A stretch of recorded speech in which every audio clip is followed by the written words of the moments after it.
boa tarde. A quinta turma do Superior Tribunal de Justiça firmou o entendimento de que o consentimento de um morador para a entrada de policiais na casa dele será válido somente quando a autorização for documentada por escrito e registrada por meio de gravação audiovisual. Isso quando não houver autorização da Justiça. Nesta edição do Jornal da Justiça, nós vamos falar sobre o consentimento da entrada de policiais em residências. Mas esse é apenas um dos destaques do dia, você vai ver também. Justiça da Bahia autoriza a operação contra a facção criminosa que atua no nordeste de Amaralina, em Salvador. A operação, batizada de Resposta, conta com a participação de cerca de 200 policiais militares, civis e federais.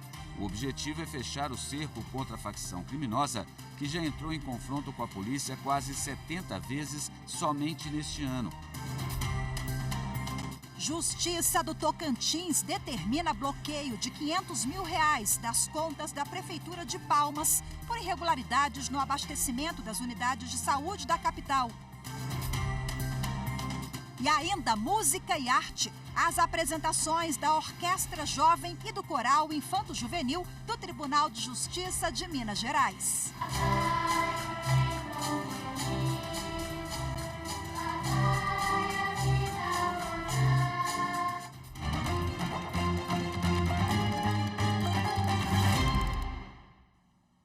A Justiça da Bahia autorizou uma nova operação contra uma facção criminosa que atua no nordeste de Amaralina, em Salvador. Os detalhes com Anderson Arcoverde. A operação, batizada de Resposta, conta com a participação de cerca de 200 policiais militares, civis e federais. O objetivo é fechar o cerco contra a facção criminosa, que já entrou em confronto com a polícia quase 70 vezes somente neste ano. A Justiça expediu 6 mandados de busca e apreensão e 2 de prisão. Os policiais também apuram denúncias e ampliam o patrulhamento ostensivo no complexo do Nordeste de Amaralina, na capital baiana. Entre as atividades ilegais cometidas pela organização criminosa estão comércio de entorpecentes, tráfico de armas e munições, roubos a bancos e corrupção de menores.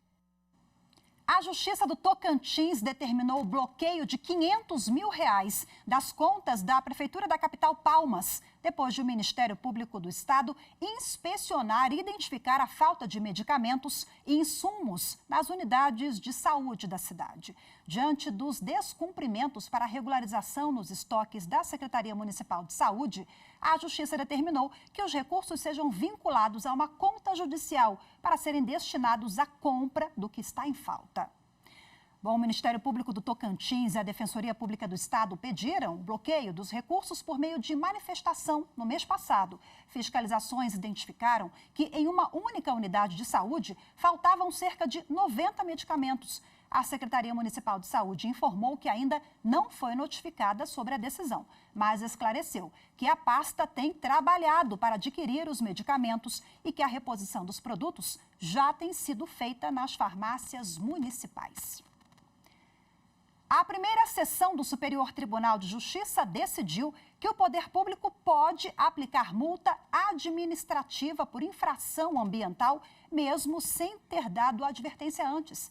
A repórter Marina Campos tem as informações. Em julgamento de recurso repetitivo, tema 1159, a primeira sessão fixou a seguinte tese: a validade das multas administrativas por infração ambiental previstas na Lei 9.605 de 1998 independe da prévia aplicação da penalidade de advertência.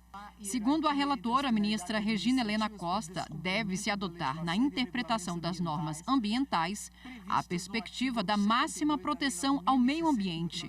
A ministra lembrou que a Lei 9.605 de 1998, que dispõe sobre as sanções penais e administrativas sobre o tema, não estabeleceu nenhuma ordem hierárquica entre as penalidades e não há nenhuma previsão legal expressa que condicione a prévia imposição da penalidade de advertência para que seja considerada válida a aplicação de multa ao infrator ambiental. A relatora observou ainda que a aplicação direta da multa nos casos mais graves incentiva o cumprimento voluntário das leis e dos regulamentos ambientais, pois a punição financeira é mais eficaz para desencorajar a prática de novas agressões ao meio ambiente. Já a penalidade de advertência tem caráter fundamentalmente educativo. A sexta turma do Superior Tribunal de Justiça manteve a decisão da Defensoria Pública de não recorrer no caso de um processo de um réu de Minas Gerais. Confira agora na reportagem de Michele Chiapa. O colegiado denegou habeas corpus de um réu que alegou cerceamento de defesa porque a Defensoria Pública não interpôs agravo em recurso especial ao caso dele. O homem argumentou ser réu primário e que deveria ter sido oferecida a ele a suspensão condicional do processo. Ao pedir a reabertura do prazo, ele afirmou ter enviado 7 requerimentos para a Defensoria Pública de Minas Gerais, manifestando a intenção de recorrer do acórdão do Tribunal de Justiça Estadual, mas o pedido não foi aceito pelos defensores públicos. No STJ, a relatora do habeas corpus foi a ministra Laurita Vaz. Ela julgou o caso antes de se aposentar no último dia 19 de outubro. A ministra destacou que cabe à defesa o exame de conveniência e oportunidade da interposição dos recursos, conforme prevê o Código de Processo Penal. Assim, a sexta turma concluiu que, havendo conflito entre o acusado e o defensor em relação à interposição de recurso excepcional, prevalece a ponderação realizada pela defesa técnica. O juizado do torcedor do Tribunal de Justiça do Rio de Janeiro vai reforçar a estratégia de prevenção para garantir o respeito à lei e aos direitos dos torcedores durante a final da Taça Libertadores da América neste sábado entre Fluminense e Boca Juniors. A Justiça do Rio de Janeiro aumentou o quadro de pessoal para o evento e também estabeleceu canais de comunicação com outros órgãos públicos e o consulado argentino para alinhar as ações. O juizado vai atuar no interior do estádio do Maracanã, onde ocorre a partida. A seguir, vamos falar sobre o consentimento para a entrada de agentes policiais em casa. Os detalhes em instantes, voltamos já.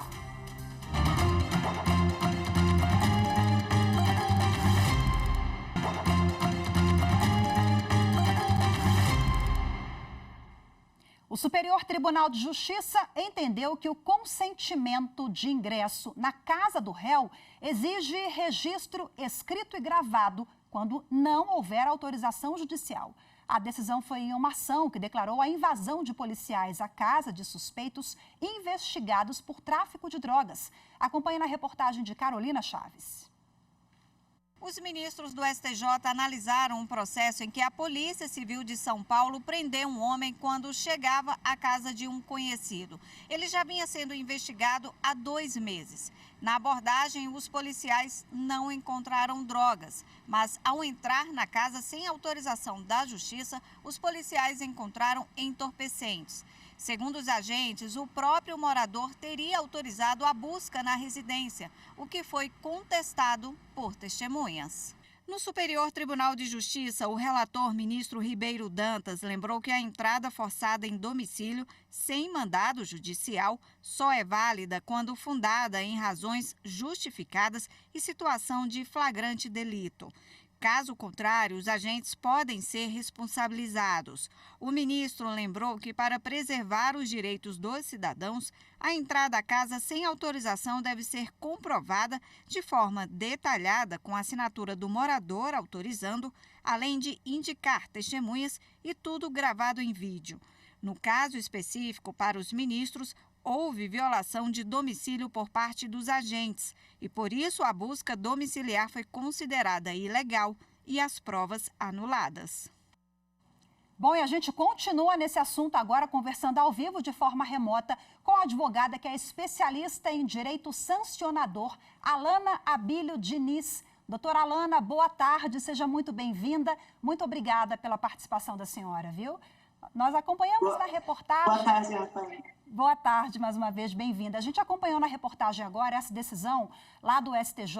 Eu queria a avaliação da senhora, qual é a sua leitura? A partir de agora, nós vamos frear ações desse tipo ou, na sua leitura, podemos ter um efeito contrário?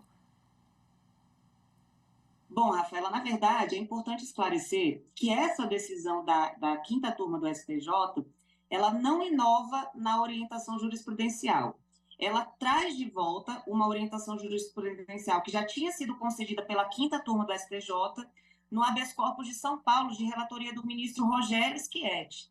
Naquela situação, Rafaela, ficou determinado que as autoridades policiais teriam um prazo de 1 ano para conseguir adequar a essa nova regra, que seria a regra de ter recursos, né, para que fizesse a filmagem e que colocasse por escrito a autorização para poder entrar na casa de pessoas em hipóteses em que não há autorização judicial. Só que esse mesmo caso, quando ele foi para o Supremo Tribunal Federal, no voto do ministro relator Alexandre de Moraes, o ministro relator ele entendeu que ali havia uma extrapolação da decisão do STJ, porque o STJ ele atua em casos concretos, então ele não poderia estabelecer uma regra que seria para todas as autoridades policiais e para todos os cidadãos. Então, digamos assim, que há uma orientação jurisprudencial nesse sentido, mas ela ainda não é uma regra que vale para todo mundo, porque ela ainda não tem um controle abstrato, né, de constitucionalidade. Então, eu não acredito que isso vai determinar uma redução nos processos, mas, sem dúvidas, é uma proteção a mais para o cidadão em caso de abuso de autoridade. Agora, doutora, a lei prevê em algumas situações excepcionais, casos de violência doméstica ou flagrante delito, não há a necessidade dessa autorização judicial para que a autoridade policial faça ali averiguações na casa do suspeito, ou enfim, né? Quais são as excepcionalidades em linhas gerais? Perfeito, Rafaela. A inviolabilidade do domicílio, ela é, na verdade, uma garantia constitucional prevista lá no artigo 5º da Constituição Federal. E lá mesmo tem descrito que as autoridades policiais poderão adentrar na residência com autorização judicial em caso de flagrante de delito. É muito comum a gente ver essas hipóteses de flagrante de delito no caso de Maria da Penha, por exemplo, onde alguns vizinhos podem ouvir alguma discussão, ligam para a autoridade policial ou a própria vítima liga, e aí a pessoa que está ali cometendo o delito, ela é literalmente pega em flagrante de delito. Nessa hipótese, que vai ser devidamente comprovada, a autoridade policial pode sim adentrar, ainda que sem autorização judicial anterior. Agora, mesmo com autorização judicial, a lei prevê também, salvo engano, a lei maior do país, a Constituição Federal, algumas regras que devem ser seguidas como horário, né? Nós temos ali a fixação de horário exata ou há um entendimento construído ao longo dos anos? E que horário é esse? Eu citei o horário, mas é apenas um exemplo, né, doutora? A Constituição ela fala que é autorizada a entrada em asilo residencial durante o dia.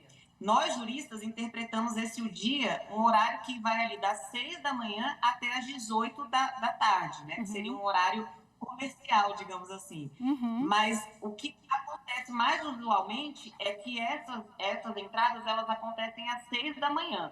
Tanto pelo elemento surpresa, né? Para a própria autoridade policial ter a certeza de que o réu não vai tentar evadir ou mesmo se desfazer de alguma coisa, quanto para evitar, de certa forma, um espetáculo midiático, né? Mas é importante lembrar, Rafaela, que mesmo nesses casos, caso o mandato tenha sido começado neste período, que compreende das 6 da manhã até as 6 da tarde, ele pode sim ir madrugada dentro sem nenhum problema, desde que ele tenha começado durante o dia. Doutora, esse é um caso que chega muito ao Poder Judiciário, sobretudo no âmbito da Defensoria Pública, porque esse é um tema sensível, né? Eu penso principalmente naquelas áreas mais vulneráveis, quando o morador se sente acuado e acaba assinando ali uma autorização no momento da ação policial. Esse é um caso que realmente demanda o Poder Judiciário? Sim, infelizmente, Rafaela, a maioria das situações em que acontece esse abuso de autoridade, elas se dão nas periferias mesmo, longe dos grandes centros, né? Que é justamente aonde o cidadão ele fica ali mais vulnerável àquela coação que, ainda que seja implícita, ela acontece por parte da autoridade policial.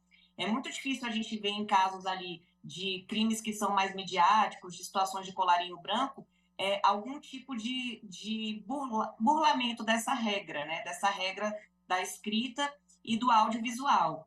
Então, a gente, como advogado, a gente se sensibiliza porque a gente sabe que é muito complicado para o réu ali, né, para a pessoa que está ali tendo o seu domicílio violado, agir de forma contrária ao que a autoridade policial está mandando ali. Mas é importante, em qualquer caso que a pessoa se coloque, pedir autorização judicial, e caso o policial não tenha autorização judicial, a gente aconselha que se grave esse momento, porque também sempre terão 2 testemunhas para acompanhar o momento da entrada dos policiais na sua casa, né? Então, você tem ali, como aconteceu nesse caso concreto desse processo, você tem ali uma chance de anulação posterior de todos os atos que venham depois dessa inviolabilidade legal. Perfeito, doutora Alana Abílio Diniz, mais uma vez, muito obrigada pela sua participação, pelas reflexões, entrevista aqui conosco da Rádio TV Justiça, viu? Boa tarde, até a próxima.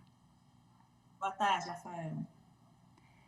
E no próximo bloco, as músicas interpretadas por crianças e adolescentes da Orquestra Jovem e do Coral Infanto Juvenil do Tribunal de Justiça de Minas Gerais. Essas e outras notícias em instantes, voltamos já.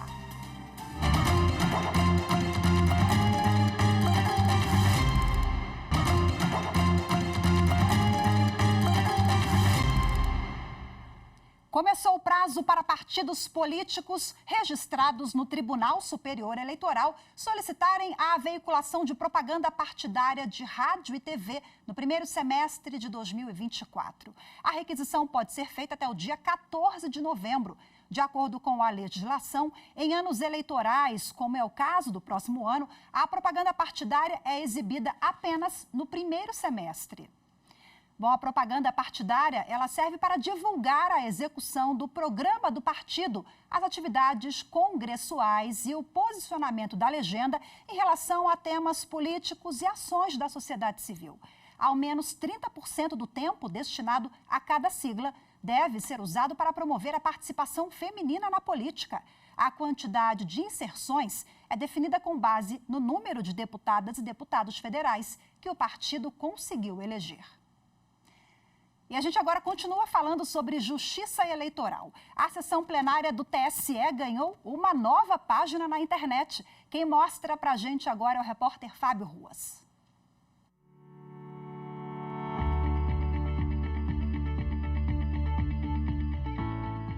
A nova página da sessão plenária do Tribunal Superior Eleitoral na internet está mais moderna, organizada por tópicos e mais fácil de usar. E é para lá que eu vou te levar. Vem comigo. É só entrar no site do TSE, clicar em Serviços Judiciais e depois em Sessão Plenária. E tem tudo lá: as pautas de julgamento, regras e orientações para advogadas e advogados fazerem sustentação oral. Fica muito mais fácil conferir os comunicados e editais de convocação, as atas de julgamento e muito mais. Dá até para ver imagens históricas do plenário do TSE, uma viagem ao longo do tempo. Gostou? Então confere lá, tse.jus.br.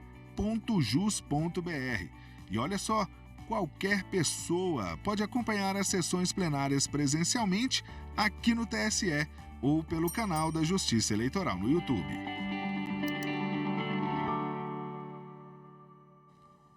E agora vamos falar sobre justiça restaurativa. O projeto Servidores da Paz, realizado pelo Tribunal de Justiça de Mato Grosso, tem como meta a promoção da paz social a partir da multiplicação de agentes. O Judiciário do Estado tem avançado na formação de facilitadores e instrutores de círculos de construção de paz, como estratégia para a expansão da justiça restaurativa nas comarcas. O projeto Servidores da Paz, idealizado pela presidente do Tribunal de Justiça e implantado no Poder Judiciário de Mato Grosso, deu início à realização dos círculos de construção de paz entre os servidores da Justiça Estadual. A metodologia tem aproximado as pessoas e proporcionado um ambiente de diálogo, onde as emoções são expressadas. O que se espera com o projeto Servidores da Paz é fazer com que os servidores se conheçam mais, venham trabalhar mais felizes, num ambiente mais saudável. Consequentemente, quando eu estou bem no meu ambiente de trabalho, eu também rendo mais e melhor. Espaço de trabalho é o espaço que nós temos mais tempo de convivência, mais até do que as nossas famílias. Então, nada melhor do que nós tenhamos aí espaços de harmonia nos nossos ambientes de trabalho. Os círculos de paz é a prática restaurativa mais utilizada no mundo. E o projeto Servidores da Paz tem a meta de formar facilitadores que vão atuar como agentes de pacificação no ambiente de trabalho. O foco não está apenas no hoje, mas na transformação que vai refletir nos relacionamentos daqui para frente. O projeto possibilita resgatar a sensibilidade, o olhar mais humano, acalentador e acolhedor para o outro. A Rebeca é uma das servidoras do Tribunal de Justiça que participa da formação. Para ela, a iniciativa de trabalhar para o bem-estar emocional dos servidores é inovadora. E a mudança observada no ambiente de trabalho fez com que a Rebeca realizasse círculos com familiares. Esse primeiro círculo com a minha família foi experimental, mas eles adoraram, gostaram muito, parabenizaram o Poder Judiciário pela iniciativa e foi um círculo mais para fortalecimento da família mesmo, dos laços afetivos. A Jéssica, assessora de gabinete da juíza auxiliar da presidência do tribunal, também fez o curso de formação de servidores da paz. O curso foi maravilhoso, eu tive a oportunidade de conhecer pessoas maravilhosas e aprender muito e perceber mais o outro, né? E são justamente esses relatos que comprovam a essência do projeto Servidores da Paz. Essa aproximação entre os servidores é muito importante. É importante para o trabalho, para o andamento dos trabalhos. Às vezes a gente fala com a pessoa sempre pelo WhatsApp, pelo telefone e nunca viu pessoalmente, né? Então, esse ponto é muito positivo. Essa é a grande missão dessa gestão, que vem fazendo parcerias com o Poder Executivo, tanto municipal quanto estadual, com o Poder Legislativo, para levar a justiça restaurativa como política pública de pacificação social. Só que mais do que viver para fora, uma mudança cultural, ela exige que nós possamos viver esses princípios no nosso dia a dia. Músicas de qualidade tocadas e interpretadas por crianças e adolescentes que integram os projetos da Orquestra Jovem e do Coral Infanto-Juvenil do Tribunal de Justiça de Minas Gerais. A repórter Kátia Matos tem mais detalhes dessa iniciativa que encanta servidores, magistrados e o público em geral. No edifício sede do TJMG, foi montado um palco e uma tenda para a apresentação no fechamento da Semana do Servidor. Um espetáculo para contar a história da Justiça Mineira. Os servidores puderam fazer uma viagem musical por meio da Orquestra Jovem e do Coral Infanto-Juvenil do TJMG. Aqui na entrada do tribunal, eles acompanharam a trajetória da música popular brasileira nos últimos 150 anos. A maestrina Luciene Villani fez um repertório traçando um paralelo entre as fases da música e a evolução do judiciário mineiro. A criação do Tribunal de Justiça em 1873 foi representada por uma canção de Chiquinha Gonzaga. O período de crescimento e a transformação do TJMG entre 1897 e 1979 passou pela música de Zequinha de Abreu com Tico Tico no Fubá. Em seguida, o trenzinho Caipira de Vila Lobos.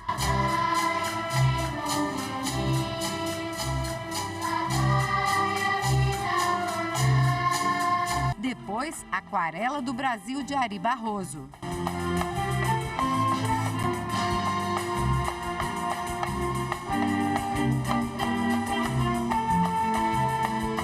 Até chegar em Maria Maria, de Milton Nascimento.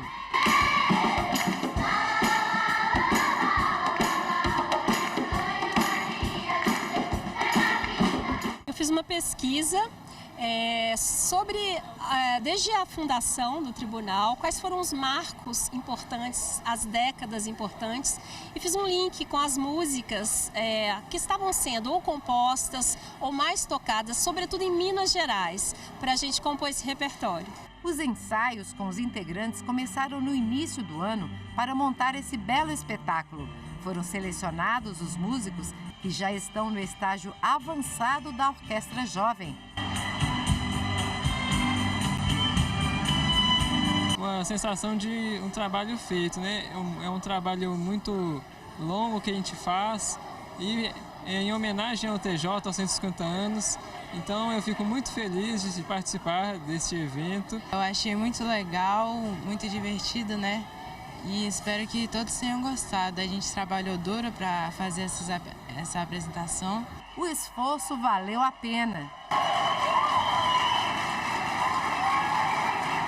A gente sai um pouco da rotina, né, com relação ao serviço pesado que é do tribunal, e é algo que valoriza, né, o servidor. É uma forma da gente comemorar os 150 anos do Tribunal de Justiça de Minas Gerais e presentear o servidor que sempre nos apoiou em todas as iniciativas desse projeto. As comemorações foram transmitidas ao vivo pelo canal oficial do TJMG no YouTube. O presidente do Tribunal de Justiça, desembargador José Arthur Filho, e magistrados da alta direção acompanharam a apresentação. Semana maravilhosa que vai culminar agora aqui com essa apresentação dessa orquestra que nos alegra a todos, que nos sensibiliza.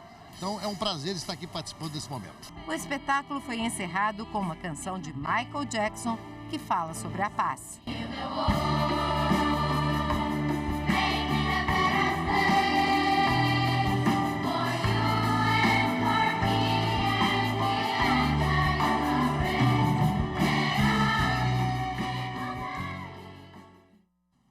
Que coisa linda! Esse coral realmente canta e encanta. Quero parabenizar a Orquestra Jovem e o Coral Infanto Juvenil do TJ de Minas Gerais. Muito obrigada pela sua companhia. Hoje nós ficamos por aqui. Excelente fim de semana para todos vocês e até segunda. Tchau, tchau.